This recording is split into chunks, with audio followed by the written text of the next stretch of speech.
Bienvenue à toi qui passe par là. J'espère que tout va bien de ton côté et que tu passes d'agréables moments. Alors, on se retrouve aujourd'hui pour la deuxième vidéo de ma série sur des thèmes que j'apprécie particulièrement. Alors, dans la première vidéo, je t'avais dit que je ferais une vidéo sur la cartomancie et puis finalement, que je ferais peut-être une vidéo sur la cartomancie, puis finalement, après réflexion, je t'en partage, je t'en dis bien assez dans ma vidéo Revenons aux origines. Donc je te la mettrai soit dans le petit, soit en barre d'informations. Je pense que sur la cartomancie, voilà, je te donne pas mal de précisions sur mon parcours, etc. Et donc j'ai débuté avec la numérologie, puisque c'est un thème que j'ai découvert il y a quelques mois. Alors quelques années, mais j'ai commencé à travailler vraiment concrètement il y a quelques mois. Et donc je poursuis avec l'astrologie. Alors l'astrologie, c'est le fait d'étudier le thème astral, le thème natal. En fait, c'est la carte d'identité cosmique, la carte d'identité, voilà, la carte d'identité du ciel, au moment où nous sommes nés sur cette terre. Donc dans un premier temps, il y a quelques années, j'avais acheté ce livre. Alors tu peux le retrouver en extrait sur mes vidéos d'astromantique. Je te lis un extrait de chaque signe astrologique. Voilà, pardon, ça bouge. Donc c'est un livre en fait que j'ai pas forcément lu. En fait, il est beau, voilà, tout simplement. Il y a de belles images. Alors il y a de bons écrits aussi, puisque c'est le langage secret de l'astrologie de Christine Haas et de Roy Gillette. Donc aux éditions hors collection. Et en fait c'est un livre, donc vous avez une première partie qui revient sur l'origine de l'astrologie avec des faits astrologiques, des faits historiques, pardon, voilà, etc. Ensuite on a des explications donc bien évidemment sur les 12 signes astrologiques. Pour chacun des signes astrologiques, il y a un extrait d'un thème natal, d'une personnalité publique. Donc c'est vrai que là, comme tu peux le voir, je trouve que les images sont vraiment très très belles. On a plein de précisions sur le signe en question. On a aussi des précisions sur les planètes de chaque signe. Voilà. Donc je te montre. Donc je l'ai pas, c'est pas avec celui-ci que j'apprends l'astrologie, mais je le garde quand même parce que je le trouve très beau, esthétiquement parlant, voilà, tout simplement. Je le trouve beau, donc je le garde. Je pioche, mais voilà, c'est vraiment très très rare quand, voilà, c'est pas avec celui-ci que j'apprends l'astrologie. On a aussi une partie sur les maisons, sur les aspects, voilà. Mais voilà, j'avoue que pour apprendre, c'est pas celui-ci que j'utilise. Ensuite j'avais acheté celui-ci, donc c'est l'astrologie angélique. Découvrez les anges associés à les anges associés à votre carte du ciel. Donc de Dorine Virtue et de Yasmine Bolland aux éditions Exergue. Donc ici on est sur un moyen livre par rapport à celui-ci qui est quand même nettement plus grand, hein. Ici, on est sur un petit livre très coloré, je trouve. Donc ici, elles vont reprendre les 12 signes astrologiques associés à un archange et à certaines planètes. Le Soleil, la Lune, Vénus, Mercure, Mars, voilà. Donc, si on prend un signe au hasard, voilà. Donc ici, on a le Cancer qui est associé à l'archange Gabriel. Vous avez un descriptif. Voilà, du signe et de l'archange aussi. Et ensuite, vous avez également une partie sur, par exemple, le soleil en cancer, si votre signe solaire est donc le cancer. Et vous avez donc un descriptif à chaque fois. Vous avez la même chose pour la lune en cancer, Mercure, Vénus, Mars, Et ensuite, vous avez 20 situations pour lesquelles vous pouvez invoquer l'archange associé au signe astrologique. Par exemple, si vous êtes donc Cancer, vous avez l'archange Raziel. Parce qu'ici, ça nous marque Gabriel, mais vous pouvez aussi faire appel à l'archange Raziel. Si vous êtes Cancer, et par exemple, pour améliorer vos capacités psychiques, si vous ne pouvez plus maîtriser votre ego, pour vous rapprocher de Dieu, pour pratiquer sur les autres des régressions vers les vies antérieures, etc., etc. Donc là, vous avez 20 exemples de situations pour lesquelles vous pouvez invoquer l'archange Raziel. D'ailleurs, je suis en train de penser que pour le Cancer, enfin pour les personnes qui ont le signe du Cancer, c'est pas Raziel, c'est Gabriel. On est bien là. Donc en fait, voilà, c'est au début que vous avez les présentations. Donc Raziel, c'était pour le signe du Lion, et là même combat pour les 11 autres signes astrologiques. Voilà. Donc je trouvais ça intéressant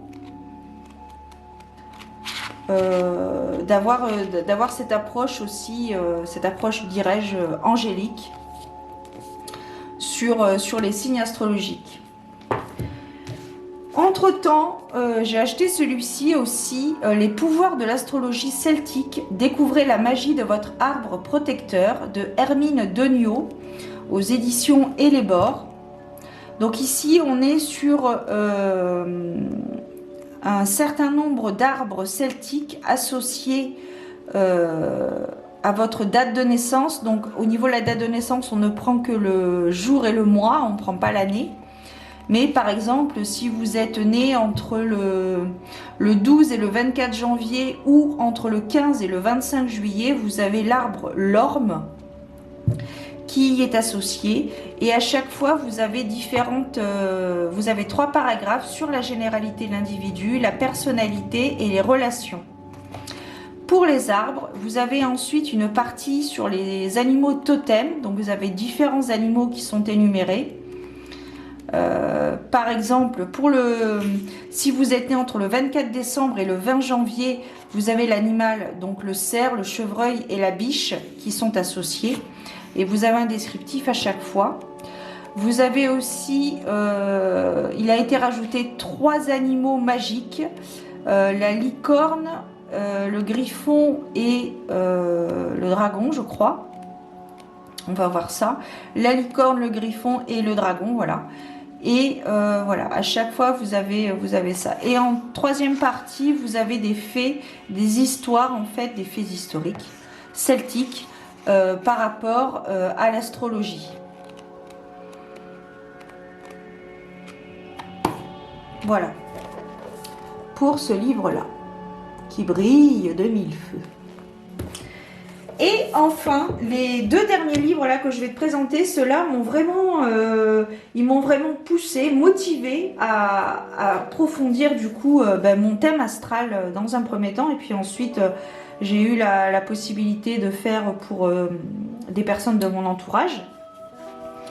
Donc il y avait ce livre Astro Karma de Claire Soumia Kerouanton avec des illustrations de Wild Amanda. Donc c'est un exemplaire qui m'a été envoyé gratuitement des éditions Très Daniel, sans obligation de promotion.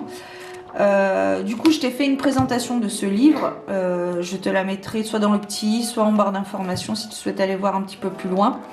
Et franchement, ce livre, je l'ai trouvé très frais, très accessible. Donc vous avez sur les 12 signes astrologiques, vous avez sur Lilith, donc c'est la lune noire, vous avez sur les nœuds sud, les nœuds nord, vous avez sur Chiron, Vesta je crois, non Vesta c'est sur l'autre livre. Et à chaque fois vous avez des correspondances par rapport à votre signe astrologique et votre maison astrologique. Voilà. Et si vous n'avez pas votre thème sous les yeux, il y a toujours un tableau qui est répertorié à la fin du chapitre pour retrouver plus facilement les correspondances. Et ensuite, à la fin, vous avez 2 exemples de thème astral de présentatrices d'une émission bien-être. de Karine Arsène et l'autre, je crois, de Sandy, j'avais dit Sandy Moon, c'est pas ça, Sandy Tattoo, pardon. Donc voilà, toujours un exemple de thème astral, et donc elles nous expliquent leur thème, tout simplement. Voilà. Donc celui-ci vraiment accessible, et c'est celui qui m'a révélé, entre guillemets, qui m'a poussé, qui m'a donné envie d'approfondir l'astrologie, le thème astral. Je trouve ça très curieux. Et après, le dernier en date que je me suis acheté, c'est celui-ci. Donc c'est le manuel d'astrologie karmique, comment lire sa carte du ciel pour révéler ses potentiels, de Jacques Birolini, avec des illustrations de Astralium. Alors, Jacques Birolini pratique une astrologie karmique, humaniste et spirituelle. En quête de connaissances depuis son enfance, il a toujours cherché les réponses à ces questions existentielles. Qui suis-je? Pourquoi suis-je ici? Qu'y a-t-il après la vie? L'astrologie lui a déjà permis de répondre aux deux premières. Et Astralium réalise des créations à l'aquarelle, notamment dans le domaine de l'astrologie, afin d'apporter de la poésie et de la magie à travers son art. Donc je te mettrai en barre d'informations bien évidemment les liens vers les personnes qui ont créé les livres dont je te parle ce soir, si jamais tu souhaites y aller un petit peu plus loin. Donc ce livre est vraiment une pépite astrologique.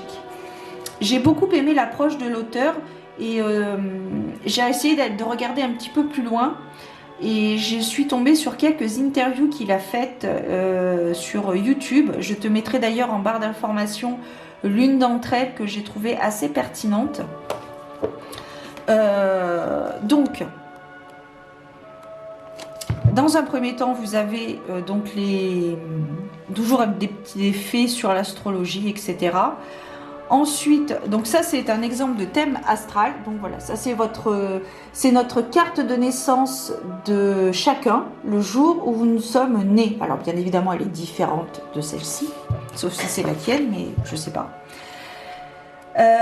Ensuite, il nous explique toute la carte du ciel. Il décortique toutes les le visuel de la carte du thème natal. Donc ici, on a les 4 éléments. Il nous parle des 4 éléments, des signes, donc avec les correspondances aux signes astrologiques. Ensuite, nous avons un descriptif sur les 12 signes astrologiques, avec différentes correspondances comme la période, la planète maîtresse, la polarité, les mots-clés, les qualités, les défauts, les activités, les personnages types et l'anatomie. Donc on a un descriptif, je trouve, juste ce qu'il faut. Il n'y a pas 3 pages, il y a juste, voilà. Moi je pense que c'est l'essentiel en fait. L'essentiel. Après on peut aller plus loin, bien évidemment, il y a d'autres livres qui le permettent. Donc voilà. Ensuite nous avons une partie sur les 12 maisons astrologiques. Voilà. Et on arrive, alors on a des tableaux aussi. Alors je te montre celui-ci, mais il y a d'autres tableaux. Vous avez le nom avec le symbole pour pouvoir le retrouver plus facilement sur votre thème astral. Et pour les plus assidus, le nombre de jours qu'ils mettent pour faire le tour de la Terre. Le tour du signe, pardon. Voilà le tour, voilà le tour des 12 signes. Alors il est un petit peu technique. Moi personnellement j'ai utilisé uniquement donc la position des planètes, des maisons et des signes bien évidemment, mais on peut aller plus loin avec les maîtrises, les aspects planétaires, etc.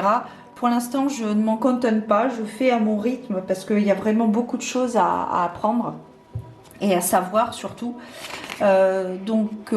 Voilà, donc on a pour chacune des planètes, donc ici on a le soleil, on a la lune, on a Mercure, Uranus, Neptune, Pluton, Mars, on a toutes les planètes qui peuvent figurer sur un thème natal. On a aussi les nœuds lunaires, donc nœud nord, nœud sud, Chiron, la lune noire, Vesta. Voilà, on a plein d'exemples, et à chaque fois donc vous avez le descriptif de la planète. Et vous avez les correspondances avec les maisons astrologiques, donc de la maison 1 qui est ici signifiée par A l'ascendant, qui représente donc la maison 1. Ensuite, vous avez la maison 2, 3, etc. jusqu'à la 12. Et vous avez également les descriptifs en signes. Alors, pour le soleil, on n'a pas besoin de... Il n'y a pas la correspondance avec le signe, puisque vous l'avez en première partie du livre avec le descriptif. Donc, pour le soleil, ça correspond au signe solaire. Donc, la position du soleil le jour de votre naissance définit votre signe zodiacal principal, j'ai envie de dire. Voilà, et donc pour la lune, même combat. Vous avez pour les signes, pour chaque signe astrologique, si par exemple vous avez la lune en bélier, et bien ici vous avez un descriptif. Également correspondance avec les maisons astrologiques. Voilà. Alors, j'ai trouvé intéressant son interview que j'avais regardé, je ne sais plus sur quelle chaîne c'était, je te mettrai en barre d'infos, parce qu'il disait que c'était compliqué pour lui de réduire chaque descriptif, parce qu'il y a tellement à dire. Et bon, après, lui, c'est son métier, donc forcément, il a beaucoup plus de choses à dire qu'une personne lambda comme moi, qui débute.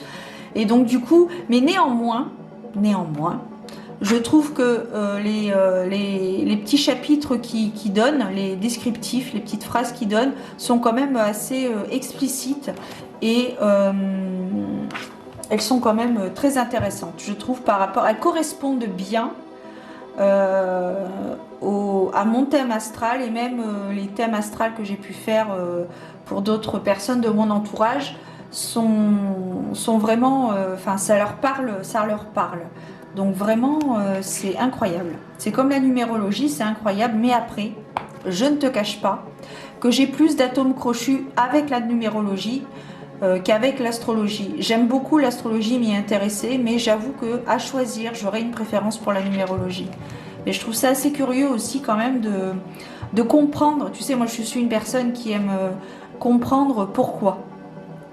Voilà, le sens de la vie, le sens du pourquoi. Et c'est un peu chiant des fois, je te cache pas, mais bon, voilà. Et donc du coup, l'astrologie, le thème astral, comprendre, c'est comme connaître sa famille d'âme. J'ai trouvé c'est un thème pertinent à mon sens. Donc comme je te disais, voilà, on a pour chacune des planètes des correspondances avec les signes astrologiques et la position de des maisons astrologiques. Vous avez Jupiter aussi, enfin voilà, vous avez Saturne, vous avez toutes les planètes et on peut aller plus loin. Ça c'était Cérès. Oui, c'est là où on voit Cérès. C'est ouais. Donc après, si on veut aller plus loin dans l'étude du thème astral, on peut travailler sur les aspects planétaires. Donc on a un chapitre qui est consacré aux aspects planétaires. Alors là, c'est un petit peu plus technique. Je n'y suis pas encore. Pour l'instant, je fais une vue générale, mais quand même, je regarde la position des planètes, la position des maisons, et c'est déjà bien. Ascendant, etc. Pour l'instant, je n'ai pas appris, je ne me suis pas intéressée à ça. Vous avez aussi les orbes pour les plus connaisseurs, les plus travailleurs. Les aspects entre planètes. Alors après, je l'ai fait, mais je l'ai fait une fois, mais ça m'intéresse moins. Je l'ai fait pour moi, mais j'avoue que voilà, Et puis c'est très, c'est très simple, en fait. Enfin, il suffit de lire, tout simplement. Voilà, Voilà, Voilà. Donc, ensuite... Attends, je suis en train de me... Oh oui. Oui, c'est pas comme la magie, où la magie, on est vraiment... Enfin, me concernant, c'est vraiment beaucoup plus technique. Là, ici, il y a juste à lire comment trouver certaines choses. Disons que j'ai plus de facilité avec l'astrologie qu'avec la magie réelle. Enfin, la magie réelle, la véritable magie. On a également un chapitre sur les décans. Donc là aussi, pareil, je m'y suis un petit peu attardée. Donc vous avez le premier, deuxième et troisième décan suivant votre date de naissance. Vous avez 10 degrés entre chaque décan. Après c'est un détail technique, hein. Vous avez les termes aussi, donc il va quand même un peu loin, hein, ce livre. Vraiment, si on veut établir l'étude de notre thème astral, c'est l'un des livres qui, je pense, pourrait y parvenir. On a les nœuds nord et les nœuds sud, comme je te disais tout à l'heure. Voilà. Donc la lune noire, donc Lilith. Enfin, moi je l'appelle Lilith, mais... enfin, on l'appelle Lilith. Mais bon, c'est la lune noire. La signification karmique des planètes rétrogrades aussi. Donc ça peut être intéressant, notamment quand on a Mercure en rétrogradation. La part fortune aussi. Donc j'avoue que pour l'élaboration de mon thème... pour l'élaboration de mon thème astral et des thèmes astraux que j'ai pu faire pour mon entourage, j'ai conjugué ces deux livres et vraiment ils ont été très très intéressants, ils se complétaient parfaitement, je trouve, très très bien. On a aussi la compatibilité astrologique, donc voilà, et une conclusion. Voilà. Et alors ce qui est bien, c'est qu'au début du livre, on a un petit rébut. Voilà. On nous demande de traduire ce texte. Enfin, ces symboles. Donc moi maintenant, je les connais presque tous, donc je pourrais... Mais je ne vais pas te dire, Je te laisse réfléchir et puis dis-moi en commentaire, ce serait rigolo. Dis-moi en commentaire ce que signifient ces symboles. Voilà. C'est ta mission du jour si tu l'acceptes. Donc à la fin du livre, il nous donne la réponse, bien évidemment. Non, je crois même pas qu'il nous donne la réponse. Et non, il nous donne pas la réponse. Mais voilà, j'ai trouvé ça super intéressant. Donc vraiment pour établir les deux, ton thème astral. Alors il y a d'autres livres, j'imagine, mais ces deux-là ont été vraiment très bien. Celui-ci aussi est pas mal. Et puis après, ben voilà, vous avez différentes. Celui-ci c'est plus au niveau celtique. Et puis là, c'est pour la beauté. Enfin, pour moi, je trouve que c'est voilà, c'est un beau livre de collection sur l'astrologie. Voilà, voilà, mesdames et messieurs, si vous passez par là. Donc, j'espère que ça vous aura... enfin, j'espère, oui, peut-être que ça vous aura intéressé. Si c'est le cas, eh bien, n'hésitez pas à mettre un petit pouce bleu, à mettre un petit commentaire. Quel est votre avis par rapport à ces livres? Quel est votre avis? Et puis voilà, un pouce bleu. Si mon contenu résonne en toi, te plaît, eh bien n'hésite pas à t'abonner. C'est entièrement gratuit et ça prend quelques secondes. Et puis je vous souhaite de très belles choses. Prenez soin de vous, gardez la foi, priez. Et je vous donne rendez-vous très bientôt pour de nouvelles aventures divinatoires. Ciao!